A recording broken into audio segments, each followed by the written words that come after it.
ৰাজা হনুমানে হিমালয়ৰ শিৰত নিজৰ নখেৰে প্ৰথমে ৰামায়ণ লিখিছিল।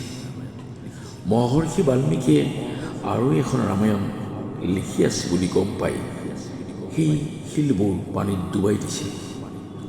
বাল্মীকিয়ে যেতিয়া গম পাইছিল যে তেওঁৰ লেখাতকৈ হনুমানে লিখা ৰামায়ণখন বহুত ভাল আছিল, তেওঁৰ মন বিষাদেৰে ভৰি পৰিছিল। বাল্যকালত ৰামে হনুমানক লগ পোৱা নাছিল। হনুমানৰ লগত ৰামৰ প্ৰথম সাক্ষাৎ হয় ঋষ্যমুখ পৰ্বতত। বালিৰ আক্ৰমণৰ পৰা ৰক্ষা পাবলৈ সুগ্ৰীৱে হনুমানৰ সৈতে সেই পৰ্বতত আশ্ৰয় লৈছিল। এই পৰ্বততে সুগ্ৰীৱৰ নিৰ্দেশ মৰ্মে হনুমানে ছদ্মবেশেৰে ৰাম লক্ষ্মণৰ পৰিচয় জানিবলৈ সাক্ষাৎ কৰিছিল। এই ঋষ্যমুখ পৰ্বত কৰ্ণাটকৰ তুংগভদ্ৰা নদীৰ তীৰত। হনুমান আছিল অতি দায়িত্বশীল, কৰ্তব্যপৰায়ণ, বিশ্বাসী, নিষ্ঠাবান, সত্যনিষ্ঠ, অজয় শক্তিসত্তা আৰু শক্তিৰ চৰণত নিজৰ ভক্তিত নিজকে উটুৱাই দিয়া এক সত্তা।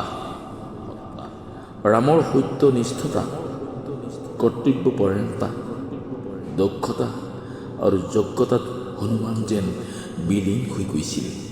সেয়ে ৰাম ভক্ত হনুমান আদৰ্শ পুৰুষোত্তম পুৰুষ। ৰামে লংকাৰ উচকা ভাটিকাত সীতাক জয়ৰ পিছত সাক্ষাৎ কৰিছিল। ৰামৰ সহযোগী সহস্ৰ চকুবোৰে সহস্ৰবাৰ যেন প্ৰশ্নৰে সীতাক সি পেলাইছিল। সীতা ইমান দিনে কেনে আছে? অপ্সৰাৰ ৰম্ভাৰ সতীত্ব হৰণ কৰা ৰাৱণৰ দেশত সীতা ঠিকে আছেনে? কেনে আছে সীতা? সহস্ৰ প্ৰশ্নৰ অগ্নিবৰ্ষৰ পিছত ৰামে সীতাক পুনৰ গ্ৰহণ কৰি প্ৰমাণ কৰি দিলে ৰামৰ সীতাৰ সতীত্বৰ ওপৰত কোনো সন্দেহ নাই। ৰাৱণৰ পত্নী মন্দোদৰীৰ পিতাই কৈছিল, আনৰ পত্নীক হৰণ কৰিব পৰাটো আমাৰ যুগত মহা গৌৰৱৰ কথা।